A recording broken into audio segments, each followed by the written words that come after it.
अस्सलाम वालेकुम, मैं हूं शाहजेब खानजादा। पाकिस्तान और अफगानिस्तान के दरमियान इस्तांबुल में जारी मुज़ाकरात में एक दफ़ा फिर डेडलॉक आ गया है। पाकिस्तान और अफगान तालिबान के वफूद के दरमियान मुज़ाकरात का तीसरा दौर कल शुरू हुआ था। खबरों के मुताबिक कल मुज़ाकरात 13 घंटे से ज़ायद तक जारी रहे और आज भी दोपहर से मुज़ाकरात जारी थे। और अब सिफारती ज़राए से यह खबर सामने आई है कि इस्तांबुल में पाक अफगान मुज़ाकरात बेनतीजा रहे और पाकिस्तानी वफ्द वतन वापसी के लिए तैयार है। इससे पहले वफाकी वज़ीर इत्तलात अता तारड़ ने एक्स पर पोस्ट में थोड़ी देर पहले लिखा कि पाकिस्तान मुज़ाकरात में सालिसी पर ब्रदर मुमालिक तुर्की और कतर का शुक्रगुजार है। ये जिम्मेदारी अफगानिस्तान पर है कि वो दहशत गर्दी को कंट्रोल करने के अपने देरीना आलमी, इलाकाई और दो तरफा वादों पर अमल करे जिसमें वो अब तक नाकाम हो गए हैं। अता तारड़ ने मज़ीद लिखा कि पाकिस्तान अफगान अवाम के खिलाफ कोई बुरा इरादा नहीं रखता, ताहम अफगान तालिबान रजीम के ऐसे इकदामात की हिमायत नहीं करता जो अफगानिस्तान के अवाम के साथ साथ पड़ोसी ममालिक के मफाद के खिलाफ हों। पाकिस्तान अपने अवाम के तहफ़्फ़ुज़ और अपनी खुद मुख्तारी के लिए तमाम ज़रूरी ऑप्शंस का इस्तेमाल जारी रखेगा। मगर इससे पहले आज ही तर्जुमान दफ्तर ख़ारजा ताहिर अंद्राबी ने हफ्तावार ब्रीफिंग के दौरान मुज़ाकरात की तफसीलात बताते हुए कहा था कि पाकिस्तान ने सालिसों को शवाहिद पर मबनी मुतालबात हवाले कर दिए हैं। सालिसों ने पाकिस्तान के मौक़िफ़ की मुकम्मल तायीद की है और सालिस अफगान तालिबान के साथ हमारे मुतालबात पर एक एक नुक्ते पर बातचीत कर रहे हैं। सोशल मीडिया पर चलने वाली खबरें, ख़ासतौर पर जो अफगान साइड से आ रही हैं, उन खबरों पर ध्यान ना दिया जाए। वाज़ेह है कि कल जब इस्तांबुल में पाक अफगान मुज़ाकरात जारी थे तो तालिबान हुकूमत के तर्जुमान ज़बीउल्लाह मुजाहिद ने दावा कर दिया था कि पाकिस्तानी फोर्सेज ने स्पिन बोल सरहद पर फायरिंग की है जिससे मकामी आबादी में तशवीश पैदा हो गई है। मगर पाकिस्तान ने तालिबान के इस इल्ज़ाम को उसी वक्त मुस्तरद कर दिया था। इसके अलावा सहाफ़ी समी यूसुफजई के मुताबिक कंधार से ज़राए ने बताया है कि इस्तांबुल मुज़ाकरात में शिरकत से पहले अफगान वफ़द ने अपने अमीर हैबतुल्लाह अखुंज़ादा के साथ तफसीली मुलाकात की थी जिसमें उन्हें हिदायत दी गई थी कि पाकिस्तानी वफ़द के दबाव में आए बगैर सिर्फ वो कमिटमेंट्स दी जाएं जिन्हें हकीकी तौर पर पूरा किया जा सकता हो। तुर्की में क्या सूरत हाल रही? क्या वाकई पाकिस्तानी वफ़द वापस आ रहा है? क्या डायलॉग में डेडलॉक हुआ है? वापस शुरू होंगे या ख़त्म हो गए? हमारे साथ मौजूद है वज़ीर दिफ़ा ख्वाजा आसिफ साहब। ख्वाजा साहब, बहुत शुक्रिया में शो में ज्वाइन करने के लिए। सालिसों ने बहुत कोशिश की, दोबारा पाकिस्तान अफगानिस्तान को बिठाया, क्या कहा जा सकता है फिर डेडलॉक हो गया? देखें, इस वक्त बिल्कुल आप सही कह रहे हैं, इस वक्त कंप्लीट डेडलॉक है और एक इंडेफिनेट से किस्म के फेज में जो मुज़ाकरात जो है दाखिल हो गए हैं। पहले तो ये था ना कि दो जो राउंड्स हुए उसके बाद जो है तय पाया था कि जी तुर्की में जो मजीद मुज़ाकरात होंगे, लेकिन ये दोबारा किसी ग्राउंड के प्रोग्राम के बगैर जो है वो तासुल का शिकार हो गए हैं और इस वक्त कोई दोबारा या तीसरा चौथा राउंड जो है उसकी कोई ना प्रोग्राम है और ना उसकी इस वक्त कोई उम्मीद है। और पाकिस्तान ने शुक्रगुजार है, पाकिस्तान तुर्की का भी और कतर का भी, तो उन्होंने नहायत खलूस के साथ, सिंसेरिटी के साथ, कमिटमेंट के साथ जो है सालिसों का रोल अदा किया और वो हमारा मौक़िफ़ जो है उसकी बिल्कुल उसकी लॉजिक के लिए उसके जो स्टैंड है, उसका सच्चाई जो है उसकी बिल्कुल हमायत करते हैं और उन्हें पूरी कोशिश की और बग़ैर लिखाई पढ़ाई के इवन जो अफगान वफ़द था वो भी हमारे मौक़िफ़ के साथ जो है मोर और लेस जो है वो एग्री करता था, लेकिन लिखने पे जो है वो राज़ी नहीं थे। वो हमारी ज़बानी कलामी कह रहे थे कि हम पे एतबार किया जाए, जिसकी कोई गुंजाइश नहीं है। बैनुल अक़वामी जो भी मुज़ाकरात होते हैं उनकी शक्ल जो है अल्टीमेटली जो है वो तहरीर में सामने आती है। ज़बानी कलामी वादे जो है चलें होते। साहब, आपने हमारे शो में भी कहा था कि जब रिटन में होगा तो ही बात आगे बढ़ेगी, क्योंकि ज़बानी कलामी पहले भी बहुत कमिटमेंट दी उन्होंने पूरी नहीं की। नाउ द प्रॉब्लम इज, जब आप ये कह रहे हैं कि अब आगे की उम्मीद नहीं है, डेडलॉक हो गया, जब आगे की उम्मीद नहीं है तो इसका मतलब है डेडलॉक के साथ साथ ब्रेक डाउन हो गया, मुज़ाकरात खत्म? जी, इस वक्त तो एज वी स्पीक जो है मुज़ाकरात जो है ख़त्म हो चुके हैं। और जब कोई, और ये आप इसलिए भी कह रहे हैं कि क्या सालिसों ने भी हाथ उठा दिए हैं अब कि जी अब हमारे बस की बात नहीं है इस मामले को हल करना, आगे बढ़ाना? देखें, मैं दो जो राउंड जो पहले हुए हैं उसमें सालिसों ने एक कमिटमेंट जो है वो ली थी कि जी एक और राउंड कर लेते हैं। पिछला राउंड जब नाकाम हुआ है इस्तांबुल के अंदर, उसके बाद भी उन्होंने कमिटमेंट ली कि जी अगले राउंड में जो है पार्टिसिपेट करें, कोई ना कोई रास्ता निकल आएगा। लेकिन अब जो है साल्सों ने भी हाथ उठा लिए। अगर वो जरा सा भी उनको उम्मीद होती और उस उम्मीद के बुनियाद के ऊपर वो हमें कहते कि भाई हमें ये उम्मीद है तो अभी ठहर जाइए, तो हो सकता हम ठहर जाते। हमारा वापस आना, खाली हाथ वापस आना, इस बात की दलील है कि हमारे साल्सों को भी जो है वो अफगानियों से कोई उम्मीद जो है अब कोई रह नहीं गई, इसकी वजह से हमें वापस आना पा रहा है। और सिचुएशन जो है वो अगर खुदा खास्ता फ्लेयर अप होती है कि सरजमीन से हमारे ऊपर जो है वो अटैक्स होते हैं, तो फिर उस लिहाज से या उसकी जो भी वेलोसिटी होगी या जो भी ग्रेविटी होगी उसके हिसाब से हम रिएक्ट करेंगे इंशाल्लाह ताला। सब और क्योंकि पिछली दफ़ा ये हुआ कि कोई मुआहदा नहीं हुआ था मगर सीज़ फायर एक्सटेंड हुआ था कल तक की तारीख के लिए कि फिर मुज़ाकरात होंगे, और फिर मुज़ाकरात शुरू हो गए दोबारा इस्तांबुल में। एज ऑफ नाउ अगर तो क्या सीज़ फायर भी ख़त्म समझा जाए, या सीज़ फायर है या पाकिस्तान ये उस वक्त तक है जब तक कि उनकी सरजमीन से पाकिस्तान में कार्रवाई नहीं होती? क्या इस वक्त क्या स्टेटस है? देखिए, अगर जब तक उनकी ज़मीन से कोई कार्रवाई नहीं होती तो सीज़ फायर हमारे लिए तो कायम है, लेकिन द मोमेंट उनकी तरफ से जो अगर सीज़ फायर की खिलाफ वर्जी होती है तो फिर हम उसका जवाब देंगे और मौसर जवाब देंगे। अच्छा, और मुझे ये भी बताइएगा कि आज के मुज़ाकरात के हवाले से और कल के ये भी इतलात आती रहीं कि पहले इस बात पर मसला था कि जी पाकिस्तान जो रिटन कह रहा है कि आप दें, उसके लिए वो तैयार नहीं हो रहे थे, मगर काफ़ी बातें तस्लीम कर रहे थे, या आप भी बता रहे थे, मुख्तलिफ जो रिपोर्टर्स हैं वो भी अंदर के ज़राए से बात बता रहे थे। बट नाउ आज तो ये इतलात भी आने लगी कि उन्होंने खुद अपनी अनरीजनेबल डिमांड्स आगे रख दी हैं। क्या ऐसा भी हुआ? देखिए, वो तो कोई डिमांड अगर उन्होंने रखी है, मुझे उनकी डिटेल्स नहीं पता, लेकिन अगर उन्होंने डिमांड जो भी रखी है वो तो एक किस्म का जो है वो एस्केप जो चाह रहे थे, उनको पता था कि ये नाकाम हो रहे हैं, तो उनकी तरफ से जो है कोई डिमांड इस किस्म की रखी, पाकिस्तान ने इनकार किया है। लेकिन हकीकतन ये है कि हमारी डिमांड के ऊपर, और जो वाइड डिमांड है हमारी, जो जो जो जो हमें सबसे ज्यादा हमारे लिए जो है अहमियत रखती है कि उनकी सरजमीन से हमारे ऊपर जो है अटैक ना हो, हमारे ऊपर जो है वो जो है अग्रेशन ना वहाँ पे हो। और ये लोग जो है हमारे शहरियों को, हमारे सिविलियंस को, हमारे फौजियों को, हमारी इंस्टॉलेशंस को जो है वो अटैक करते हैं, मस्जिदों को अटैक करते हैं, स्कूलों को अटैक करते हैं, और इस किस्म के अदारों को अटैक करते हैं जो कॉम्बैटेंट नहीं होते, उनको अटैक करते हैं।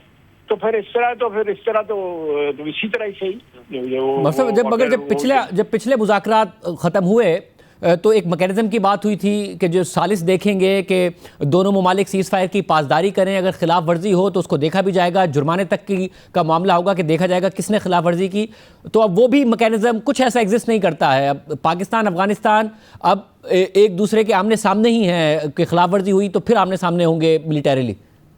बिल्कुल बिल्कुल आप सही कह रहे हैं। मैं कोई इस वक्त कोई आप कह सकते हैं कोई फ्लिमजी किस्म का भी जो है सेटअप या एक स्केलेटन जो होता है, एक ढांचा जो है वो नहीं एग्जिस्ट करता, वो बिल्कुल इस वक्त एग्जिस्ट नहीं करता। मैं समझता हूँ कि उनके इस इनकार के बाद कि ये हमारी सरजमीन से जो हमारी गारंटी चाहते हैं, अगर वहाँ से नहीं हो रहे तो गारंटी दे दें, फिर भी गारंटी दे दें। अगर कोई अंदेशा भी है, फर्ज करें, मैं मफरूजे पे बात करता हूँ कि अगर कोई अंदेशा भी है, अगर वो कहते हैं कि नहीं हो रहे, तो हमारा अगर अंदेशा जो है उसको रीड्रेस करने के लिए कहते हैं कि ठीक है, आपके अंदेशे की जो है will take care of it ही नहीं। तो ये जो इस किस्म के है, तो किसी किस्म का वो कंफर्ट देने को हमें तैयार नहीं थे, किसी किस्म का कंफर्ट देने को तैयार नहीं थे। तो खैर साहब, अब साफ़ी यूसुफ़ज़ई साहब हैं, उनकी खबर के मुताबिक कि इस्तांबुल में शिरकत से पहले अफ़गान वफ़द ने अपने अमीर हैबतुल्लाह खुंज़ादा के साथ तफसीली मुलाकात की, जिसमें उनके अमीर ने हिदायत दी उन्हें कि पाकिस्तानी वफ़द के दबाव में आए बगैर सिर्फ वो कमिटमेंट्स की जाएँ जिन्हें हकीकी तौर पर पूरा किया जा सकता हो। तो क्या ये वो कमिटमेंट है जो वो पूरा नहीं कर सकते, इसलिए नहीं दी क्योंकि एक मल्टीपल ज़ाहिर जो हैं वो सामने आते हैं मामलात के? क्या वो जानबूझकर पाकिस्तान में कार्रवाइयाँ करते हैं, उनकी बैकिंग के साथ कार्रवाइयाँ होती हैं, या उनके कंट्रोल में नहीं है वो तालिबान जो कि पाकिस्तान में आके कार्रवाइयाँ करते हैं उनकी सरजमीन से? देखिए, मैं जो आपने जो पहला हिस्सा है आपकी जो आपने अभी जो बात की है उसका ये है कि जो मुल्ला हैबतुल्लाह साहब ने कहा है कि जो आपके कंट्रोल में नहीं है आप कमिटमेंट ना, इसका मतलब है कि वहाँ से हो रही है दरअंदाजी वहाँ से हमारी सरहद के अंदर आके जो है दहशतगर्दी की जा रही है। हमारे शहरों में, हमारे गाँव में, हमारे कस्बों के अंदर हमारी अफवाज के ऊपर हमला हो रहा है, स्कूलों कॉलेजों पे हमले हो रहे हैं। तो इसका मतलब है कि उनको इस चीज़ का पता है और वो एक किस्म की इंडिकेट कर रहे हैं कि ये हमारे काबू में नहीं है। तो अगर वो हमारे काबू में है तो हमें फिर काबू कर लेने दें। हमारे पास अलग है फजल से उसके जराए भी हैं, उनके जो भी रिक्वायर्ड जो होती है लवाजमात जो है वो सारे हैं उनको काबू करने के लिए। फिर देन वो हमारे और उनके दरमियान में ना खड़े हों। फिर उनकी सरजमीन पे अगर हमें जाना पड़ता है तो they should have sympathy with us, not with them. मैं तो मुल्ला हैबतुल्लाह साहब की जो स्टेटमेंट है उसको इंटरप्रेट कर रहा हूँ। उसकी तो तशरीह यही निकलती है कि अगर वो हमें कमिटमेंट उनकी नहीं दे सकती तो कम से कम ये तो उनको जो है एतराज नहीं होना चाहिए कि फिर अगर उनकी कमिटमेंट जो है वो नहीं आ सकती हमें, तो हमें फिर आप अपने तहफ़्फ़ुज़ के लिए कुछ ना कुछ तो करने देना, और वो हम करेंगे बिल्कुल, इसमें किसी को शक नहीं होना चाहिए। और सर फिर मुझे ये भी बताइएगा कि इस सारी सूरत हाल में अब मामला ये है कि पाकिस्तान और अफगानिस्तान के दरमियान तकरीबन एक ब्रेकडाउन था बातचीत का, जैसा कि आप पहले भी बता चुके हैं कि मुतादिद वफ्द गए, मुतादिद सतह पर उनसे बात की गई, उन्होंने वर्बल गारंटीज दी, नहीं पूरी हुई, फिर सालिस बीच में पड़े। अब सालिस भी आप खुद भी कंफर्म कर रहे हैं कि सालिसों ने भी हाथ उठा लिए, तो बात बिल्कुल नहीं हो पाएगी अब, क्योंकि अब सूरत हाल ये है कि पिछले दिनों तो ये तक हुआ कि हमारे पाकिस्तान के फॉरेन मिनिस्टर इसहाक डार साहब ने अगर ये कहा कि वहाँ से कॉल आई थी, राब्ता हो रहा था, तो इस पर भी जो है वो डिस्प्यूट पैदा हो गया कि किसने कितनी कॉलें की थी, नहीं की थी, किसने उठाई नहीं उठाई। तो ये कंप्लीट ब्रेकडाउन है दोनों ममालिक के दरमियान। शाह साहब, अपना शाहजेब, एक बात जो है ये समझने की ज़रूरत है हमें भी और इंटरनेशनल कम्युनिटी को भी कि अफगान हुकूमत कोई एक इकाई नहीं है, उसके अंदर बेशुमार पावर सेंटर्स हैं। मैं ज़्यादा डिटेल में नहीं जाना चाहता। वहाँ पे जो मेन उनका जो स्ट्रक्चर है काबुल के अंदर, उसमें भी ग्रुपिंग है, और वो जो है एक इकाई हो ना, ये एक यूनिफाइड किस्म का स्ट्रक्चर आपके सामने हो, तो उससे बात का जो है वो कोई सिलसिला बढ़ भी सकता है, उसका नतीजा भी निकल सकता है, उस पर एतबार भी किया जा सकता है। लेकिन जब स्ट्रक्चर जो है एक मुंतशिर किस्म का, एक आप कह सकते हैं एक जुलूस है या एक मुंतशिर से अज्जा हैं जिनकी अपनी अपनी मर्जी है, जिनके अपने अपने इंटरेस्ट हैं, जिनके अपने अपने पावर सेंटर्स हैं, उस सूरत में जब तक एक और भी जरूरत पड़ जाती है कि ये सारा कुछ जो है राइटिंग हो। कल वो कहें जी कि अल्फ ने बात की थी, बे ने तो नहीं इंडोर्स की थी, या बे ने और अल्फ ने बात की थी तो पे ने तो नहीं इंडोर्स की थी। तो ये मुकरमे के चांसेस जो है इन लोगों के हर वक्त जो है बड़े ब्राइट रहते हैं। ये काबिल एतबार लोग नहीं है, इन पे जब तक गवाहियाँ नहीं पड़ेंगी, ये अंगूठे जो है गवाहों के सामने नहीं लगाएंगे, कतरी हों या तुर्की के हों या कोई और हमारे हमसाए हों, बहुत से हमसाए हैं जो उनके साथ भी उनके रवाबत हैं और हमारे साथ भी उनकी मोहब्बत के ताल्लुक है, उनमें तब तक नहीं हो सकता। इनकी ज़बानी बातों में कौन एतबार करेगा? ये आपस में एक दूसरे पे एतबार नहीं करते ज़बानी बातों के ऊपर। मुझे बता दें, दुनिया में एक मुल्क बता दें, वन कंट्री जो इनकी ज़बानी बातों पे एतबार करेगा। इन्होंने जो दहशतगर्दी जो है इस खित्ते के अंदर ना करने का राइटिंग में कतर में जो दिया हुआ है, जब कतर में जब इनका हुआ था, जब इनखला हुआ है अमेरिकी फौजों का और इन्होंने टेक ओवर किया है, इन्होंने इन राइटिंग दिया हुई कमिटमेंट दी हुई है। वो कमिटमेंट जो है हम जो एक रूबरू बात कर रहे हैं या बायलैटरल बात कर रहे हैं, वो तो हमारे कॉन्टेक्स्ट में है ना, उनके कॉन्टेक्स्ट में, हमारे कॉन्टेक्स्ट में, लेकिन एक वाइडर कॉन्टेक्स्ट के अंदर they have commitment to the international community. और इन्होंने सारे जहान के दहशतगर्द वहां पे इकट्ठे कर लिए हुए हैं। दाइश उधर है, आईसिस उधर है, अलकायदा उधर है, आप नाम लेते जाए, सारे फ्रेंचाइज दहशतगर्दी के वहां पे मौजूद हैं। तो ख्वाजा साहब, इस वक्त ये कहा जा सकता है पाकिस्तानी वफ्द वापस आ रहा है पाकिस्तान? जी, वापस आ रहा है। मेरा 20-25 मिनट पहले तक जो राब्ता था वो वापस आ रहा है। बहुत शुक्रिया वज़ीर दिफा ख्वाजा आसिफ साहब। आपने सुनी पाकिस्तान के और अफगानिस्तान के, अफगान तालिबान के डायलॉग नाकाम हो गए हैं, सीज़ फायर अब होल्ड नहीं कर रहा है। अगर वहाँ से कोई भी कार्रवाई हुई तो पाकिस्तान जवाब देगा। वो जो एक मैकेनिज़्म था कि सालिस देखेंगे, मॉनिटरिंग एक मैकेनिज़्म डेवलप होगा, वो सब ख़त्म हो चुका है। और अगर वहाँ से कोई कार्रवाई होती है तो पाकिस्तान जवाब देगा, ये वाज़े तौर पर ऐलान कर रहे थे पाकिस्तान के वज़ीर दिफा ख्वाजा आसिफ। प्रोग्राम में आगे बढ़ते हैं 27 आईनी तरमीम के मामले पर। हुकूमत की सबसे बड़ी इत्तेहादी पीपल्स पार्टी की सेंट्रल एग्जीक्यूटिव कमेटी का इजलास खत्म हो गया है। इजलास के बाद पीपल्स पार्टी के चेयरमैन बिलावल भुट्टो जरदारी ने अहम ऐलान किए हैं। अब से कुछ देर पहले बिलावल भुट्टो जरदारी ने मीडिया से गुफ्तगू करते हुए बताया कि पीपल्स पार्टी आइन के आर्टिकल 243 में तरमीम की हिमायत करेगी। इसके अलावा आइनी अदालत के क़याम समेत मिसाक जमहूरियत के दीगर निकात के साथ वफाकी हुकूमत से बात करेगी। और जजेस के ट्रांसफ़र के हवाले से हमारी तजवीज़ है कि ये मामला जुडिशल कमीशन ले जाया जाए। मुतालिका हाई कोर्ट्स के चीफ जस्टिस को कमीशन में वोटिंग मेंबर बना दिया जाए। जिस जज का ट्रांसफर किया जा रहा है, जुडिशल कमीशन उन्हें बुलाकर जज की राय ले सकता है। इसके अलावा पीपल्स पार्टी दीगर तमाम मुजव्वज़ा तरामीम की हिमायत नहीं करेगी। 243 के हवाले से पाकिस्तान पीपल्स पार्टी उस अमेंडमेंट को हमायत भी करेंगे, वोट भी करेंगे। हम इस नतीजे पे पहुंचे कि मसूली तौर पे बिल्कुल इस आइडियल के साथ है कि कॉन्स्टिट्यूशनल कोर्ट्स बनने चाहिए। साथ साथ चार्टर डेमोक्रेसी के दूसरे भी अनफिनिश्ड एजेंडा आइटम्स जरूर मौजूद हैं। हम हुकूमत से इंगेज करेंगे और देखेंगे कि हम कौन से बाकी पॉइंट्स पे भी कंसेंसस बनाया जा सकता है। पाकिस्तान पीपल्स पार्टी की सजेशन ये है कि जुडिशल कमीशन में जिस कोर्ट से वो जज साहब ट्रांसफर हो रहा है उस कोर्ट का चीफ जस्टिस और जिस कोर्ट में वो जज साहब को ट्रांसफर करने की कोशिश किया जा रहा है उस कोर्ट का चीफ जस्टिस, उन दोनों चीफ जस्टिस साहिबान को हम वोटिंग मेंबर्स बना दे उस कमीशन का जब वो ट्रांसफर का फैसले कर रहे हैं। और वो फिर जो कमीशन है वो उस जज साहब को बुला भी सकते हैं, उनसे पूछ सकते हैं कि उनका राय क्या है और हतमी फैसला जो ट्रांसफर जजेस का है वो उसी फोरम से किया जाए। जहां तक ड्यूअल नेशनैलिटी का सवाल है, इलेक्शन कमीशन का प्रपोजल है और मुख्तलिफ दूसरे एग्जीक्यूटिव मैजिस्ट्री का जो प्रपोजल है उस पे पाकिस्तान पीपल्स पार्टी का आपस में इत्तेफाक राय पैदा नहीं कर सके, तो मैं उस पोजीशन में नहीं हूं कि मैं पाकिस्तान पीपल्स पार्टी का वोट या हमायत उन बाकी आईनी तरमीम के जो तजवीज़ है वो इस वक्त में उस पोजीशन में नहीं हूं। इसके अलावा बिलावल भुट्टो जरदारी ने एक सवाल के जवाब में कहा कि अगर आर्टिकल 243 में तरमीम का नुकसान जमहूरियत को हो रहा होता तो मैं खुद इसकी मुखालफत कर रहा होता।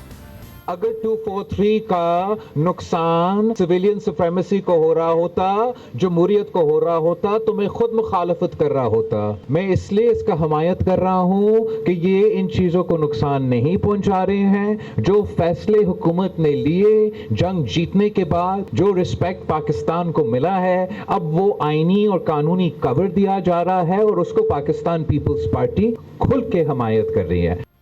इसके अलावा आपसे कुछ देर पहले ये खबर सामने आई है कि वज़ीर आज़म ने काबीना का इजलास तलब कर लिया है। अयाज अकबर यूसुफ़ज़ई की खबर के मुताबिक 27वीं आईनी तरमीम की मंजूरी के मामले पर वज़ीर आज़म ने काबीना का इजलास कल सुबह तलब कर लिया है। वज़ीर आज़म अज़रबैजान से वीडियो लिंक के जरिए काबीना इजलास की सदारत करेंगे। ज़राए के मुताबिक हुकूमत ने आईनी तरमीम के हवाले से पीपल्स पार्टी की तजावीज़ कबूल कर ली हैं। काबीना आईनी तरमीम के मुसवदे की मंजूरी देगी और फिर आईनी तरमीम कल सेनेट इजलास में पेश भी कर दी जाएगी।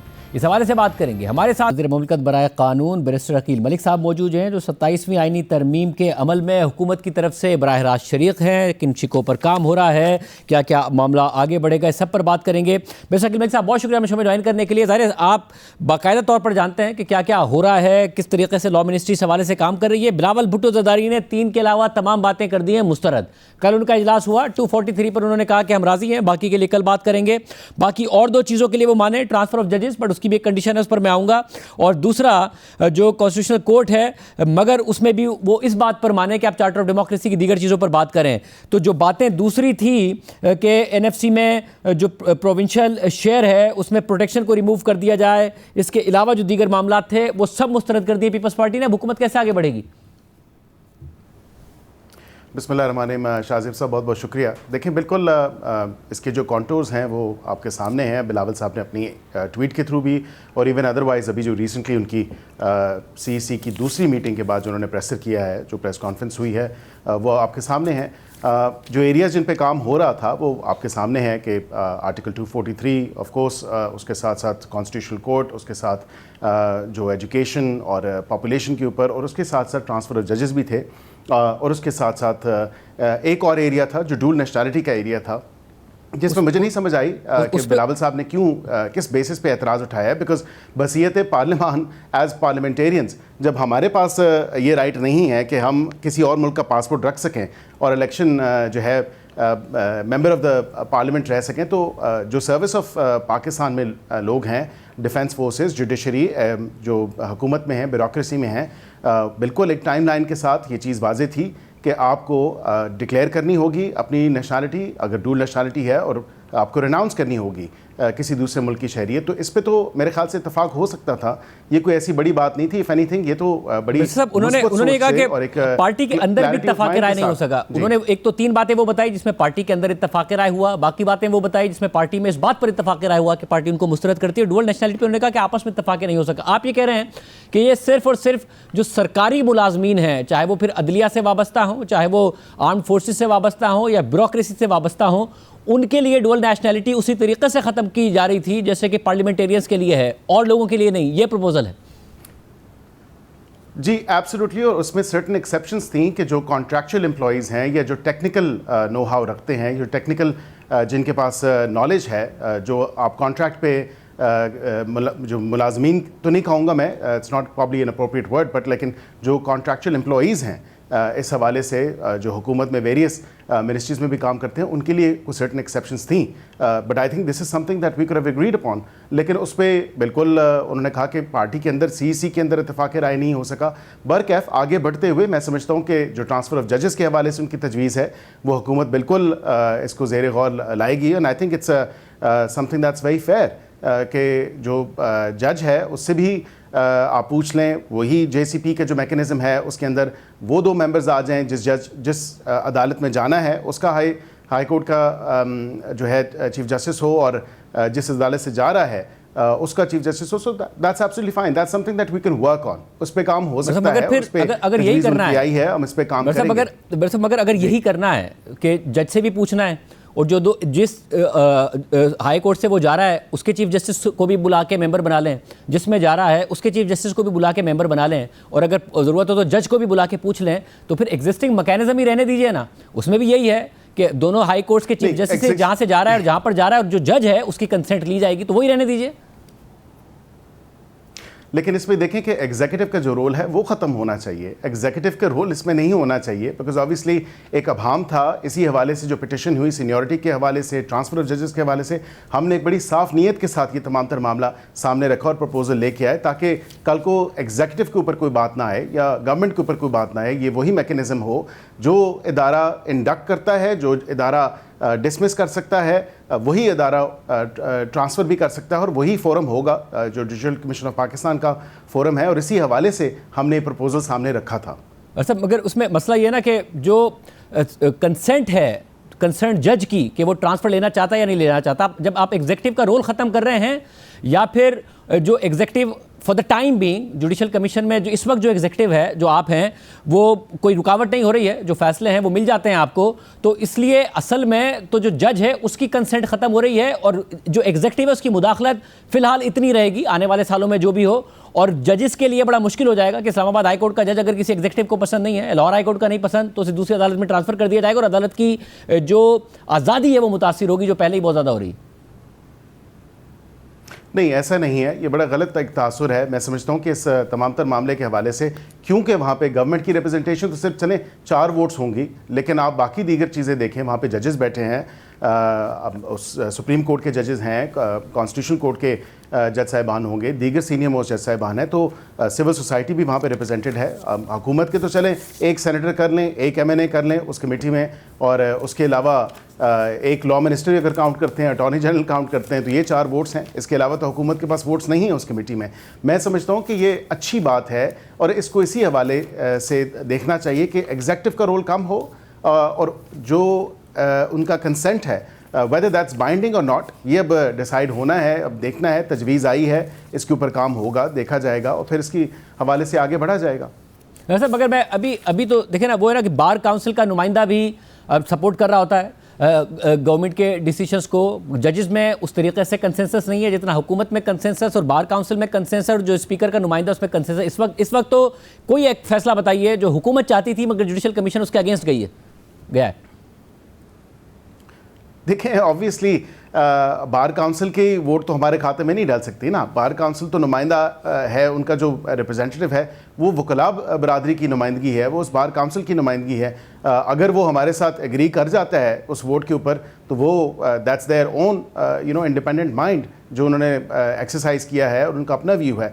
वो हुकूमत के खाते में तो वोट नहीं डाली जा सकती। कल को किसी और की हुकूमत हुई और कल को किसी और की हुकूमत हुई ना, ज़ाहिर आप खुद वकील हैं, कल को किसी और की हुकूमत हुई और ये सब हो रहा हुआ तो आपको ये इंडिपेंडेंट माइंड बहुत ज़्यादा जानिबदार माइंड लग रहा होगा। नहीं, ऐसा नहीं है, बिल्कुल हम आइन और कानून के साथ हैं और जो कॉन्स्टिट्यूशन की स्पिरिट है उसी को आगे बढ़ाते हुए हम जो एक मफाद आमा में जो काम है, जो इक़दाम है, वो ही उठा रहे हैं। मतलब जो तीसरी बात है वो ये कह रहे हैं कि जो कॉन्स्टिट्यूशनल कोर्ट्स हैं उस पर वो आपसे उस सूरत में बात करने को तैयार हैं अगर आप चार्टर ऑफ डेमोक्रेसी की दीगर शिकों पर भी बात करने को तैयार हों, तो तैयार हैं? देखिए, एक तो बिल्कुल ये तजवीज़ आई है। सबसे पहली बात है कि जो चार्टर ऑफ डेमोक्रेसी के अंदर चीज़ है उसका पहला जो स्टेप था, काफ़ी चीज़ें तो उसमें कंप्लीट हुई हैं, लेकिन उसके साथ साथ मैं समझता हूँ कि जो प्रोग्रेस है कॉन्स्टिट्यूशनल कोर्ट के हवाले से या फेडरल कॉन्स्टिट्यूशनल कोर्ट के हवाले से, उसमें शाहज़ेब साहब आप देखें कि ये चीज़ दोनों जमातों ने तय की थी और इसको आगे बढ़ाना था। अब now it's been presented as if के ये शायद सिर्फ और सिर्फ हुकूमत का एक प्रपोजल था, शायद ये 26वीं आईनी तरमीम के टाइम पे नहीं था। वो उस टाइम वाक़तन ये एक अनफिनिश एजेंडा है, अनफिनिश बिजनेस है और वो चीज़ जिसको हम आगे लेके आना चाहते थे, and then we had to settle at that point.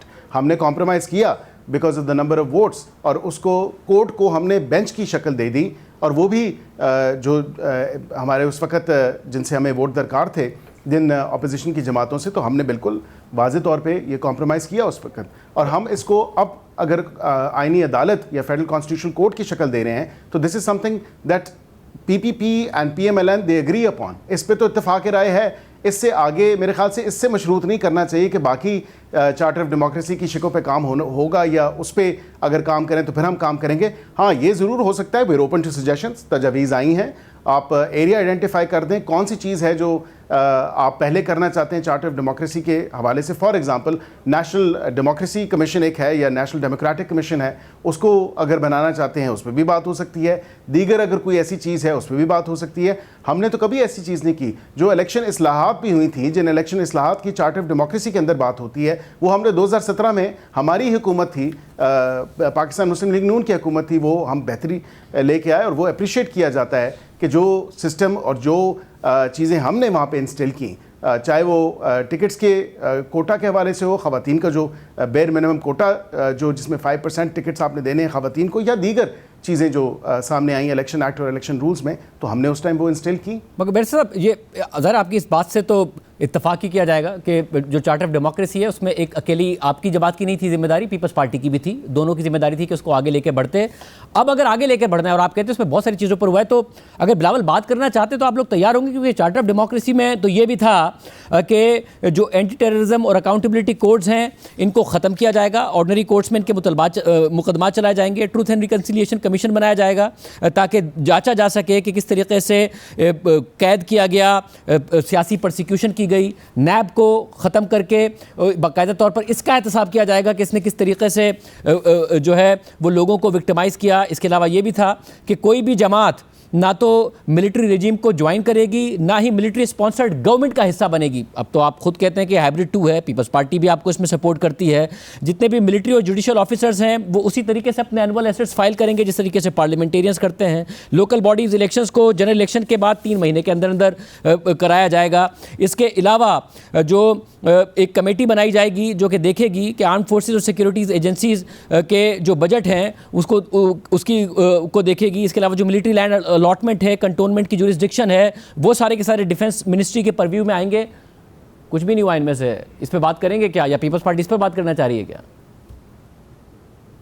देखिए, उन्होंने ये बात इससे मशरूत अगर की है तो उनकी तरफ से वाज़े तौर पे तजवीज़ आनी चाहिए, वे फॉरवर्ड होना चाहिए। कौन सा वो ऐसी चीज़ है जिस पे वो पहले बात करना चाहते हैं? जहाँ पे आपने बात की अकाउंटेबिलिटी कोर्ट्स की और एंटी टेररिज्म कोर्ट्स की, मैं एंटी टेररिज्म कोर्ट्स के हवाले से ये बात ज़रूर कहूँगा कि जो एक अभी हालिया लहर है दहशतगर्दी की, तो उस हवाले से आप देखें तो ऑब्वियसली आपको एंटी टेररिज्म कोर्ट्स चाहिए और जो टेरर अटैक्स हैं, ये टेरर ग्रुप्स हैं, उनको प्रोसिक्यूट करने के लिए, उनके खिलाफ एक्शन लेने के लिए और ताकि वो अकाउंटेबल भी हों, अपने जो उनके एक्शंस हैं उनको कानून के मुताबिक, आइन के मुताबिक जो है कानून अपना रास्ता अख्तियार करे, उनकी प्रोसिक्यूशन होनी चाहिए। ये तो नहीं है कि आप एंटी टेररिज्म कोर्ट 2006 में या 2005 में, उस वक्त की सिचुएशन ऐसी नहीं थी, बट द सिचुएशन इन 2025 जो 2025 की सिचुएशन है 20 साल बाद, तो कम अज़ कम वो तो बहुत मुख्तलिफ है। और बिलखुसूस अभी हालिया पिछले 2 साल के दौरानिए के अंदर आप देखें तो दहशतगर्दी की लहर में तेज़ी आई है, और ये इशू एड्रेस होना चाहिए थ्रू एंटी टेररिज्म कोर्ट्स होना चाहिए, थ्रू इंटेलिजेंस बेस्ड ऑपरेशंस होना चाहिए, through strict and stringent measures होना चाहिए, जो कि हुकूमत ले रही है। मतलब फिर मुझे ये बताएगा कि क्योंकि अब वो मुतालबात कर रहे हैं, तो बिलावल भुट्टो ज़रदारी साहब से पहले कितने मुज़ाकरात हुए थे? क्या उस वक्त उन्होंने अपनी ये सारी बातें सामने रखी थी कि जी अगर आप बात करें कॉन्स्टिट्यूशनल कोर्ट की तो हमारी शर्त है कि आप चार्टर ऑफ डेमोक्रेसी पे बात करें, या डुअल नेशनलिटी के हवाले से, जजेस के ट्रांसफ़र के हवाले से, 243 के हवाले से? उस वक्त क्या मौक़िफ़ था? क्योंकि उन्होंने बताया कि अपनी ट्वीट में कि हुकूमत हमसे ये बातें कर रही है। देखिए, आपको याद होगा कि जब 26वीं आईनी तरमीम पास हुई थी, उसमें बिलावल साहब की स्टेटमेंट थी और उन्होंने कहा था a rose by any other name is still a rose, और ये शेक्सपियर का हवाला उन्होंने दिया था। मैं समझता हूँ कि बिल्कुल उस टाइम तो अगर हमने कॉम्प्रोमाइज़ किया और बेंच के लिए सेटल किया अदालत की जगह, तो ये एक मुश्तरका चीज़ थी और इस पर बिल्कुल एक कंसेंसस था। अब अगर वो इस चीज़ पे समझते हैं कि कंसेंसस नहीं है, तो I don't think that's the thing. Obviously उन्होंने कहा है कि बिल्कुल इस पे कंसेंसस है और इस पे हम आंगी है इस सोच की कि आईनी अदालत होनी चाहिए। अब इसी हवाले से अगर आप ये भी देखें तो जो मुलाकातें हुई बिल्कुल उस पर इनिशियल डिस्कशंस हुई और हमने उनको बताया कि हुकूमत इन एरियाज़ में या ये कॉन्टूर्स हैं उस तरमीम के, और ये एरियाज़ हैं जिनमें तरमीम लाना चाहती है, तो वो फिर अपनी ट्वीट के तहत उन्होंने तमाम तर चीज़ जो है सोशल मीडिया के थ्रू भी सामने रखी। लेकिन मैं समझता हूँ कि बिल्कुल जो इनिशियल एंगेजमेंट हुई उस हवाले से ये वही एरियाज़ हैं, वही कॉन्टूर्स हैं जो हमारी मीटिंग्स में डिस्कस हुए। अच्छा, तो क्या असल में बाकी तमाम चीज़ें स्मोक स्क्रीन थी कि आखिर में पीपल्स पार्टी को भी मौका मिल जाए कहने का कि हमने 18वीं तरमीम बचा ली और दीगर इत्तेहादियों को भी कुछ ना कुछ मिल जाए? असल में करना यही था कि आर्टिकल 243 में तरमीम करनी थी और जजेस के ट्रांसफ़र वाली तरमीम करनी थी। इसके अलावा बाकी तमाम मामला जो बिलावल ने अपने ट्वीट में बताया वो आप लोगों की कोई करने की नीयत भी नहीं थी। नहीं, बिल्कुल ऑब्वियसली हुकूमत की नीयत थी और हुकूमत ने करनी है, लेकिन ज़ाहिरी बात है कि आपको पता है बड़ा इत्तेहादी पीपल्स पार्टी है और पीपल्स पार्टी के पास वो वोट्स हैं जिससे आईनी तरमीम हो सकती है। अब अगर उन्होंने इस पे स्टांस लिया है, और ये भी एक गलत तासुर दिया जाता है शायद 18वीं तरमीम का रोल बैक है, बिल्कुल कतन रोल बैक नहीं है। इस नीयत के साथ हम सामने नहीं लेके आए इस तमाम चीज़ को, या ये हमने प्रपोज इसलिए नहीं किया। एजुकेशन एक नेशनल इमरजेंसी डिक्लेयर की है वज़ीर आज़म पाकिस्तान ने, which is a very valid concern. Population के ऊपर जो एक एक्सप्लोजन है पॉपुलेशन की, ये भी एक टिकिंग टाइम बॉम्ब है। आप बल्कि देखें तो हर साल जो है इतना इजाफा होता है आबादी में, इसको भी एक फेडरल अप्रोच होनी चाहिए और फेडरेशन से एड्रेस होना चाहिए। हम किसी सूबे के इख्तियारात वापस लेने की बात नहीं कर रहे या 18वीं तरमीम को रोल बैक करने की बात नहीं कर रहे। हम अगर वक्त के साथ कोई बेहतरी आती है बिल्कुल हम वो प्रपोज करेंगे। NFC अवार्ड के ऊपर अगर बात की मैंने उनके देखा जो उन्होंने प्रेस कॉन्फ्रेंस की, तो मैं समझता हूँ NFC के ऊपर एक अल्टरनेटिव तरीका भी निकाला जा सकता है। अगर वो कहते हैं कि आर्टिकल 160 में उसको एड्रेस ना किया जाए फिल वक्त इस आईनी तरमीम में, तो मैं समझता हूँ कि बिल्कुल उन्होंने वे फॉरवर्ड भी बताया है जो हमारे जहन में भी था कि इसके ऊपर एंगेजमेंट हो सकती है, और अल्टरनेटिवली आप उसको काउंसिल ऑफ कॉमन इंटरेस्ट में भी कर सकते हैं, दीगर उस पर मशावरत कर सकते हैं, और उन्होंने विलिंगनेस शो की है। So that's a welcome step. हम समझते हैं कि बिल्कुल सूबों की खुद मुख्तारी और सूबों के ऊपर जो सूबों का शेयर है वो होना चाहिए, लेकिन ये जो इम्बैलेंस है विद रिगार्ड्स टू वफाक, कि वफाक को तो कम से कम देखें ना, आप पीछे नहीं छोड़ सकते, ये कमज़ोर नहीं कर सकते। वफाक को भी उतना ही स्ट्रेंथन करना है जितने सूबों को स्ट्रेंथन करना है। So we will have to work and fix this imbalance. Imbalance कैसे फिक्स होगा? इस तरह फिक्स होगा कि जो सूबों को 57.5% मिलता है वो मिले, मगर कुछ खर्चे उनको ट्रांसफ़र कर दिए जाएं, ये होगा? या उनको रेवेन्यू मोबिलाइजेशन के टारगेट के साथ क्या क्या क्या होगा? क्या अगर आप फ्लेक्सिबल हैं तो आप किसके लिए राजी हैं जिस पर पीपल्स पार्टी के सामने एक और प्रपोजल रखें? देखिए, मैं कोई इकोनॉमिक या फाइनेंशियल एक्सपर्ट नहीं हूँ, लेकिन जो एक बेसिक नेसेंट अंडरस्टैंडिंग है इन तमाम तर चीज़ों के ऊपर, मैं ये आपको ज़रूर कह सकता हूँ कि उसके ऊपर वफाक जो बेयर करता है, डेट सर्विसिंग भी करता है, डिफेंस स्पेंडिंग भी करता है, सोशल प्रोटेक्शन भी करता है, उसके साथ साथ वफाक ने फिर अपना खर्चा भी चलाना होता है, फिर पेंशन्स भी वफाक ने देनी होती हैं। PSDP के जितने प्रोजेक्ट हैं वो सूबों में हो रहे होते हैं, तो जब सूबे अपनी रेवेन्यू जनरेशन कर रहे हैं तो कुछ ना कुछ मैकेनिज्म होना चाहिए। Of course it's too early with this कि यहाँ पे जब डिस्कशन नहीं होगी, डिस्कशन होनी चाहिए, डिस्कस होना चाहिए, जिसके लिए उन्होंने विलिंगनेस शो की है और हमें आगे बढ़ना चाहिए। सूनर देन लेटर एक्चुअली ये डिस्कशंस हों ताकि इस मामले पे आगे बढ़ा जाए। और जो वर्केबल मैकेनिज्म है, जो एक्सपर्ट्स बताते हैं कि इधर से अगर आप जो है अपना बोझ यहाँ से उठा लें और पैसे आपको मिलते रहें, लेकिन पीएसडीपी के हवाले से बात कर लें कि शायद वो प्रोजेक्ट्स जो हैं वो खुद उस हवाले से देख लें। देयर नंबर ऑफ वेज, लेकिन ये एक्सपर्ट जो एडवाइस होगी, जो फाइनेंस और इकोनॉमी को समझते हैं, उसी को आगे देख के अडॉप्ट करके आगे बढ़ा जा सकता है। तो फिर यानी कि अगर अभी, क्योंकि हुकूमत को जल्दी बहुत है, आज काबीना का इजलास होना था पीपल्स पार्टी की, क्योंकि कल सीईसी में नहीं फैसला हो सका, इसलिए आज काबीना का इजलास नहीं हुआ और इतलात हैं कि आप 15 नवंबर तक इसको पास कराना चाहते हैं। तो क्या ये समझा जाए कि आर्टिकल 243 और जजेस ट्रांसफ़र के मामले पे, जिस पर पीपल्स पार्टी तकरीबन तैयार हो गई है और आप भी कह रहे हैं कि जो पीपल्स पार्टी का प्रपोजल आप उससे एग्री कर रहे हैं, उसके तहत हो जाएगी 27वीं तरमीम और फिर आएगी 28वीं तरमीम? जी बिल्कुल, ये पार्लियामान का इस्तकाक है और बिल्कुल 28 हो, 29 हो, 30 हो, जब भी कानून में बेहतरी या आइन में बेहतरी की ज़रूरत महसूस की गई तो ये हुकूमत उस वक़्त ये आइनी तरमीम लेके आएगी। और यहाँ पे देखें, बिल्कुल 3 पॉइंट्स हैं जिस पे एग्री हो चुके हैं।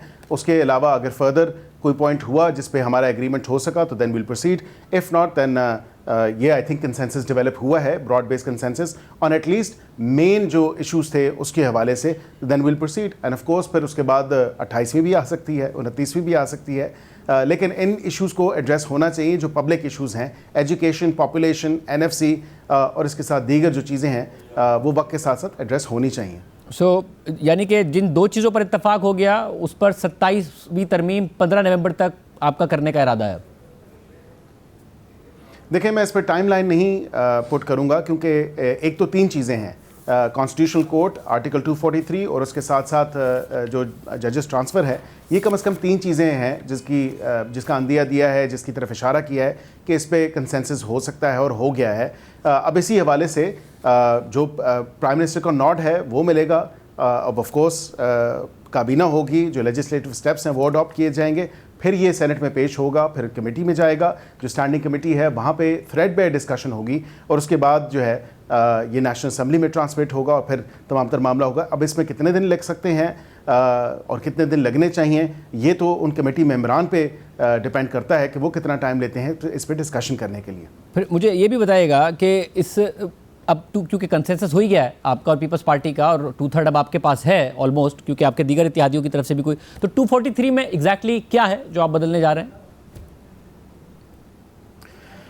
देखिए, जाहिर बात है कि ये नेशनल सिक्योरिटी के पर्व्यू में आती हैं और मैं नेशनल मीडिया पे बैठ के जो है कोई इस तरह डिटेल डिस्कशन तो नहीं करूंगा, लेकिन उसके जो कॉन्टूर्स हैं थोड़े बहुत मैं ज़रूर बता दूंगा। बिलावल साहब ने भी इस पे जिक्र किया।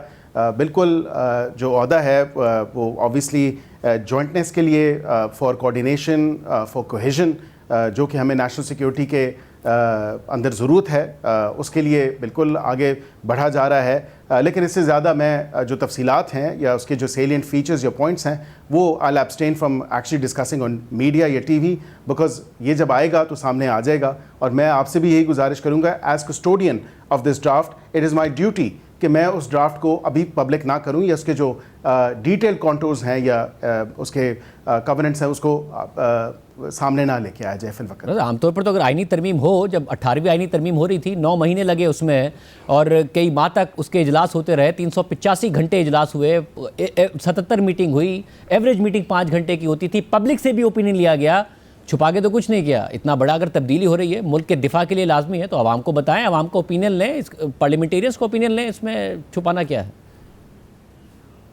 नहीं, बिल्कुल उनका ओपिनियन लिया जाएगा और मैं बिल्कुल आपको ये वाज़ेह तौर पे बताऊं कि कुछ छुपा के कुछ नहीं किया जा रहा, आउट इन दी ओपन किया जा रहा है। पूरे जो लेजिस्लेटिव स्टेप्स हैं उनको अडॉप्ट किया जा रहा है, कमेटी में जाएगा। मैंने जिस तरह आपको कहा, सैर हासिल उस पर बहस होगी, पार्लियामेंट का फ्लोर है, सेनेट का फ्लोर है, वहाँ पे ये तमाम तर डिस्कशन होगी। इसमें छुपाने वाली कोई बात नहीं है, लेकिन at the same time I think we need to be mindful of the fact कि जो नेशनल सिक्योरिटी के पर्व्यू में चीज़ें आती हैं उन पे थोड़ा बहुत हमें एब्सटेन करना चाहिए। मैं आपके बिल्कुल आपसे तमाम तर जो है बातें, आप मुझे फेडरल कॉन्स्टिट्यूशनल कोर्ट के बारे में पूछे, मैं करने के लिए तैयार हूँ। मुझे आप जजेस ट्रांसफ़र के बारे में पूछे, मैं करने के लिए तैयार हूँ।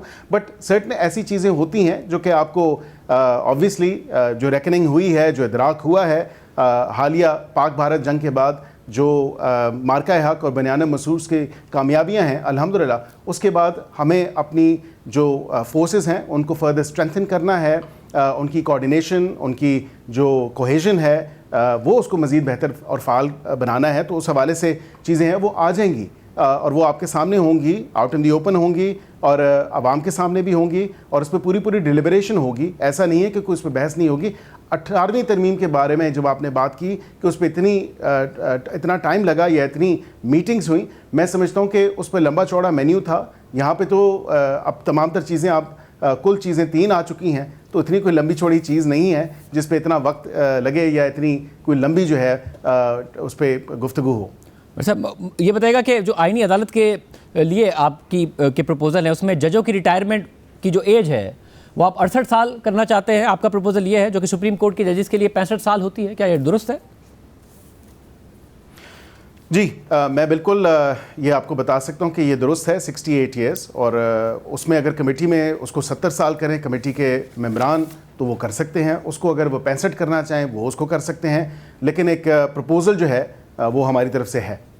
और अंसार भाई साहब की खबर के मुताबिक 2 ऑप्शंस हैं कि अगर आप आईनी अदालत बन गई तो आप या तो उसे इस्लामाबाद हाई कोर्ट की इमारत में मुंतकिल कर देंगे और जो इस्लामाबाद हाई कोर्ट है वो अपनी पुरानी जो बिल्डिंग थी G9 सेक्टर में वहाँ चली जाएगी, या फिर दूसरे ऑप्शन के तहत आईनी अदालत फेडरल शरीयत कोर्ट की इमारत में कायम की जाएगी।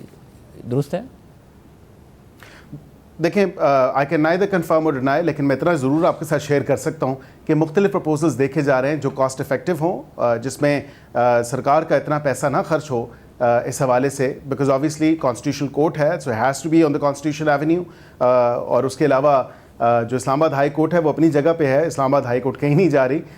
इसी हवाले से देखा जा रहा है मुख्तलिफ मल्टीपल ऑप्शंस हैं जिनको प्रोब किया जा रहा है और डिस्कस किया जा रहा है, और जो मोस्ट फीजिबल ऑप्शन होगा उसके साथ जाया जाएगा। और जस्टिस अमीनुद्दीन खान मुमकिन तौर पर आईनी अदालत के पहले चीफ जस्टिस होंगे आपके प्रपोजल के मुताबिक? देखिए ये बहुत कबल वक्त है इस पर ये चीज़ कहना। मैं समझता हूँ कि जो जजेस की अपॉइंटमेंट का मेथड है या जो क्राइटेरिया है, जो रिक्वायरमेंट है, जो एलिजिबिलिटी है, वो उसी तरह है जो सुप्रीम कोर्ट के जज की होती है। और तजवीज़ आ रही हैं कि पहला जो इसका है वो सुप्रीम कोर्ट के एग्जिस्टिंग जजेस में से ही आप उसको करें, लेकिन is yet to be seen कि फाइनली उसमें क्या डिसाइड होता है, because obviously it's a work in progress. बहुत शुक्रिया वज़ीर मुमलिकत बराए कानून की गुफ्तगू आपने सुनी। एक और अहम खबर है, उसकी तफसीलात आपके सामने रखेंगे एक ब्रेक के बाद।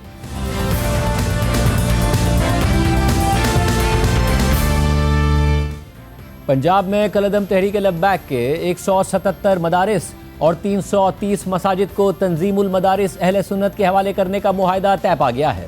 तंजीमुल मदारिस अहले सुन्नत पाकिस्तान ने हुकूमत पंजाब को यकीन दहानी करा दी है कि वो सूबे के मदारिस का इंतज़ाम कबूल करते हुए पंजाब हुकूमत के साथ तयशुदा शराइत की पासदारी करेंगे। रोज़नामा जंग में आसिफ महमूद भट्ट की रिपोर्ट के मुताबिक नाज़िम आला तंजीमुल मदारिस अहले सुन्नत पाकिस्तान साहबजादा अब्दुल मुस्तफ़ा हज़ारवी की जानिब से जारी करदा मेमोरेंडम में कहा गया है कि वो हुकूमत पंजाब को इस बात की यकीन दहानी करवाते हैं कि पंजाब के इन मदारिस का इंतज़ाम कबूल करते हुए वो पंजाब हुकूमत के साथ तयशुदा शराइत की पासदारी करेंगे। दस्तावेज़ात में दर्ज शराइत के मुताबिक तमाम मदारिस कौमी सलामती, मुल्की इस्तेहकाम और मुआशरती अमन व अमान के पाबंद होंगे। मदारिस ख़ुद को हर किस्म की शरपसंदी से दूर रखेंगे। मदरसों की इंतज़ामिया, असातिज़ा और तलबा में किसी मशकूक या शरपसंद शख्स के लिए कोई जगह नहीं होगी। ये लोग मुल्क और रियासत के ख़िलाफ़ किसी भी सरगर्मी में ना मुलविस होंगे और ना ही इसकी इजाज़त देंगे। इदारा रियासती कवानीन और पॉलिसियों की अमलदारी को यकीनी बनाएगा और हुकूमत किसी भी वक्त इन शराइत की खिलाफ वर्जी की सूरत में कानूनी कार्रवाई की मजाज होगी।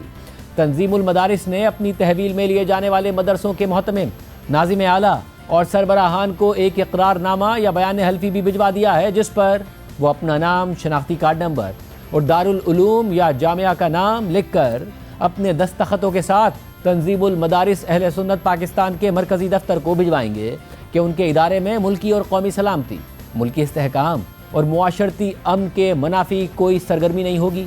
इदारा किसी किस्म की शरपसंदी या कानून के मनाफी सरगर्मियों में मुलविस नहीं होगा। इदारे मुल्की कवानीन की हर मुमकिन पासदारी करेंगे।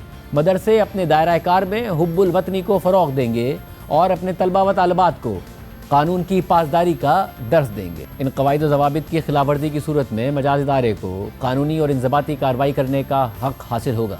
वफाकी हुकूमत तहरीक लब्बैक पाकिस्तान पर पाबंदी लगा चुकी है, जिसके बाद पंजाब में इस जमात के खिलाफ क्रैकडाउन जारी है। आज की प्रोग्राम में इतना है, इजाज़त दीजिए, अल्लाह हाफ़िज़।